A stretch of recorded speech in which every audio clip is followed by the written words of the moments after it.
Israel এবং ফিলিস্তিন ইস্যুতে আমাদের দায়িত্ব কি? আল-উখুওয়া আল-ইসলামিয়া পালন করা, মানে ইসলামী ভ্রাতৃত্বটা পূর্ণ করা। এই ইসলামী ভ্রাতৃত্বের পথে সবচেয়ে বড় বাধা হচ্ছে ওয়াতানিয়া, জাতীয়তাবাদ, ন্যাশনালিজম। ইকবাল তার এক কবিতার মধ্যে তুলে ধরেছেন যে ইনসারে খুদাও মে বড়া সবসে ওয়াতান হ্যায়, যে নতুন যুগের আজরেরা যারা মূর্তি বানায়, এই যুগের আজরেরা একটা নতুন মূর্তি বানিয়েছে, সেই মূর্তির নাম হচ্ছে ন্যাশনালিজম, জাতীয়তাবাদ। ইসকা যে पैराहन है वो मजहब का कफन है।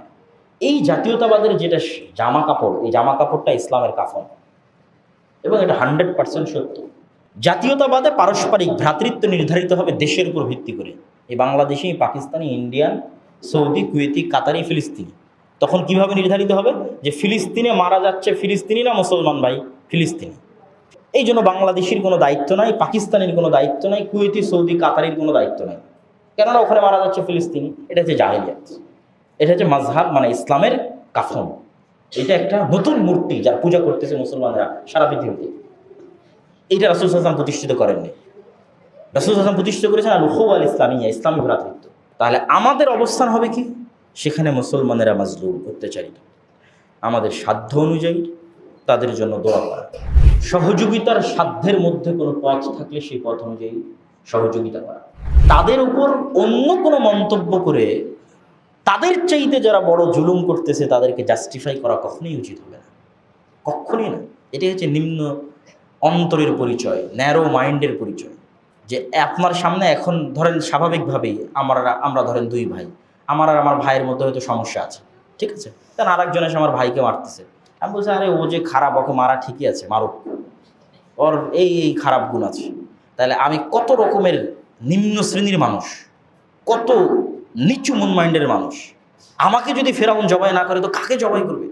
আরে আমার ভাইয়ের যেটা ভুল ত্রুটি আছে আমি পরে সংশোধন করব, কিন্তু যে আমার ভাইকে মারতে আসছে ও তো হচ্ছে বড় জালেম, ও তো গোটা দুনিয়ার সামনে 20 থেকে 21,000 মুসলমানের সন্তানকে জবাই করতেছে।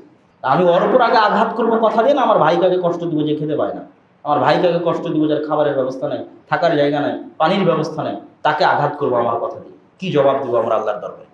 একজন মুসলমানের মান সম্মান, ইজ্জত, ধন সম্পদ, জীবন আর এক মুসলমানের উপর হারাম। স্টপ। আগে তাদেরকে, যারা তাদের উপর জুলুম করতেছে, যদি আমাদের কিছু বলতে হয় তো তাদের বিরুদ্ধেই বলতে হয়। আর আমার ভাইয়ের যদি কোনো ভুল ত্রুটি থাকে সেটা দাওয়াতি কাজের মাধ্যমে সংশোধন করতে হবে, পিঠে হাত বুলিয়ে সংশোধন করতে হবে।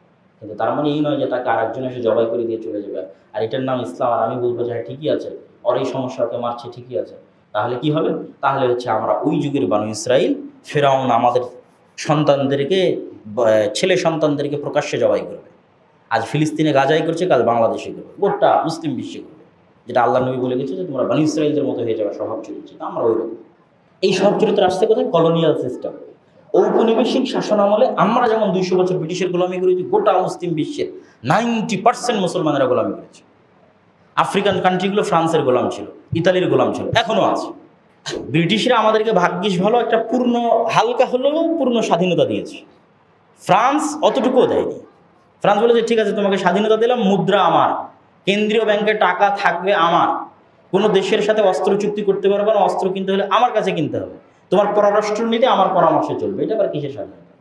অসংখ্য মুসলিম দেশে এইভাবেই ফ্রান্স স্বাধীনতা দিয়ে এসেছে। মদিনায় যখন আমার ক্লাসমেট আফ্রিকান মুসলমানেরা তারা যখন ফরাসি ভাষায় কথা বলতো, যে তাদের ল্যাঙ্গুয়েজ ফরাসি, আমি মিলাতে পারতাম না, আফ্রিকান মুসলমান কেন ফ্রান্সের ভাষায় কথা বলবে?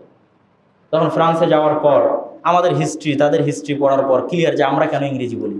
ব্রিটিশরা আমাদের শাসন করতে দেয়, ওদেরকে ফ্রান্স শাসন করতো। এই জন্য ফ্রান্সের রাজধানীর আইফেল টাওয়ারে যত মদ গাঞ্জা নিয়ে পড়ে আছে সব মুসলমান।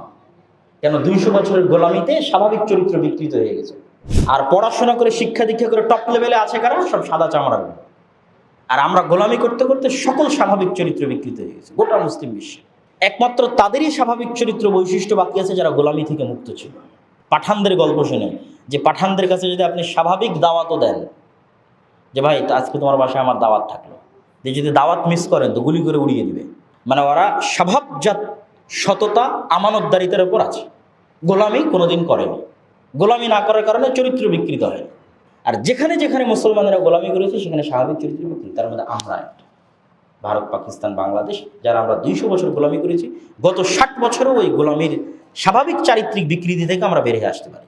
ওইটা থেকে যতক্ষণ বের হয়ে না আসতে পারবো, আর এইরকম বানি ইসরায়েলদের মতো নিম্ন শ্রেণীর নিম্ন লেভেলের আমরা আচার আচরণ করবো এক মুসলমান আর এক মুসলমানের সাথে, ততদিন ফেরাউনরাও থাকবে। আর চোখের সামনে এভাবে 20,000 21,000 যেমন গাজায় জবাই হয়েছে, সারা পৃথিবীতে জবাই হবে। কত সম্মানিত উপস্থিতি। আমাদের নৈতিক এবং ইমানি দায়িত্ব হচ্ছে তাদের জন্য দোয়া করা, তাদের পক্ষে থাকা, সাধ্য অনুযায়ী তাদেরকে সহযোগিতা করা, এবং তাদের কোনো ভুল ত্রুটি থাকলে সেটা দাওয়াতি কাজের মাধ্যমে সংশোধন করার চেষ্টা করা। আল্লাহ সুবহানাহু ওয়া তাআলা পৃথিবীর প্রত্যেক অঞ্চলে যে সমস্ত মাজলুম মুসলমান আছে তাদের জন্য আমাদেরকে দোয়া করার এবং তাদের কোনো ভুল ত্রুটি থাকলে সেটা সংশোধন করার তৌফিক দান করুক। আল্লাহুম্মা আমিন।